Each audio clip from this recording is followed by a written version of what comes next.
Hey everybody, welcome back to another WareGames Banished video. Today we're going to look at, very briefly, just a couple of mods that have come out for Banished. Again, in order to play the mods, you need at least version 1.0.4. We have the beta that we're playing right now. The mods menu item will appear there for you in that version. And so today we have the Adam and Eve mod checked. We covered that in another video. We're not going to deal with that one today, but we're going to deal with a couple more at the same time here, which are specialized stockpiles by the Delver and unlimited mines and quarries. Banished Info gets the credit for that one. I'm not sure exactly who did it, but if you did, please tell us your name because we'd love to give you the credit. So basically these two mods do very specific things. One of them, the specialized stockpile, is going to give us the ability to create a stockpile for a specific type of resource. And the unlimited mines and quarries is exactly what it says.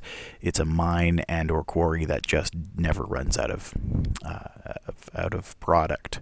So just to get things up and running, I had already created a town. It's called Call It, and so we're at the point we've got about, I don't know, about 60-70 people right now. So I just wanted to have that all in place so that you could kind of see everything in action.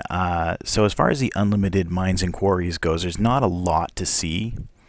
Basically, when you click on your quarry, instead of having the percentage left, there's just nothing there. So this quarry will continue to produce forever, or until we're done with it, as long as somebody's working there. You can see I've only got one person working there right now, but that number will go up as we get more people in town. And then over here we've got a mine which is currently producing iron. Same thing, it's always going to produce iron. It will never run out for us. So again, not too much to talk about in that regard.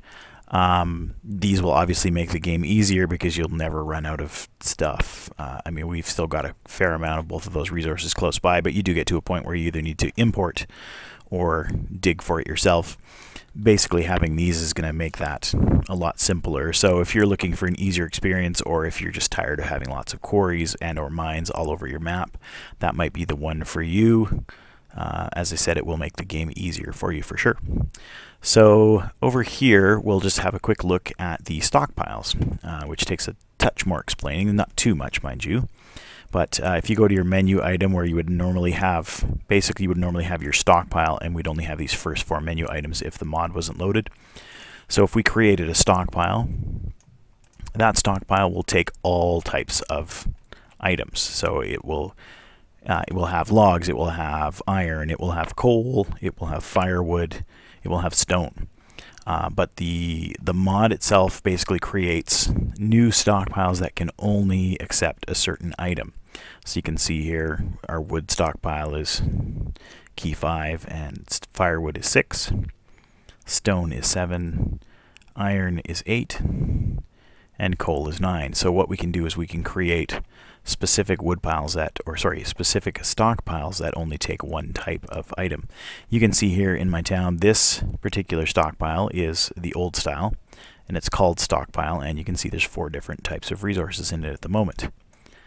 Across from it here, this is a stone stockpile that we've created, and it actually says right there, stone stockpile, and it only has stone in it. So if new stone comes in, it can either go into this main stockpile, or it can go into the stone only. It certainly won't go into this one, which is a wood stockpile. So you can see here 25 logs, an iron stockpile next to it. So what I've done here, just to try to make things easier for my workers, you can see I have a woodcutter across the street from the wood stockpile. So that'll make his job a little bit easier. He's actually next to 2, which is kind of nice. So he doesn't have to go far to get more resources.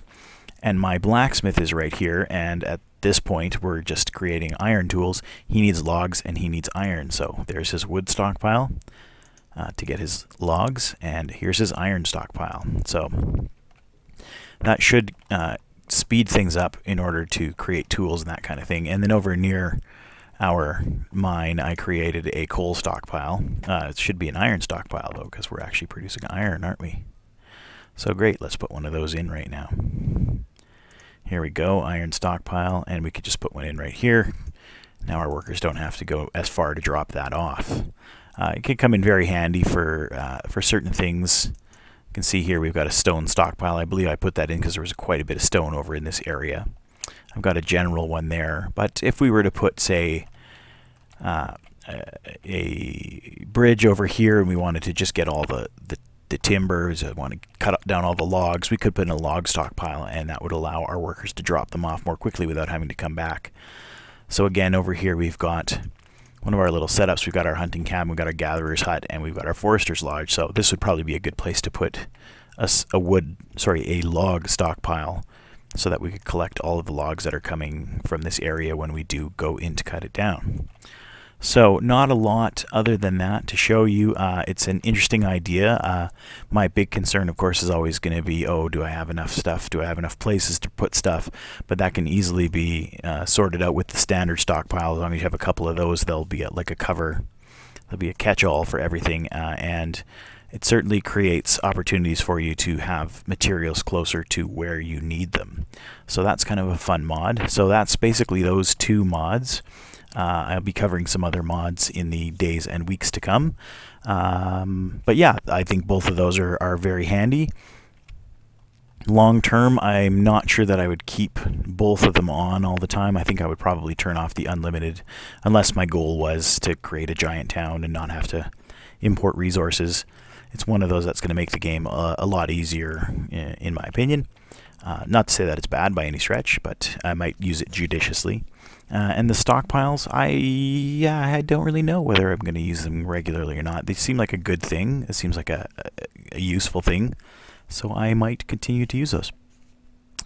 Anyways, thank you very much for tuning in. That's about it for this edition of the checking out some of the mods for Banished. And hopefully you've enjoyed this. Please, if you would mind, take a moment and leave us a little bit of feedback, a comment or a like or a subscribe. Any of those are great. We're always looking for feedback, just trying to get better at bringing videos to you guys. So much appreciated if you could do that. Anyways, have a great one, and we will talk to you soon. Thanks very much. Bye.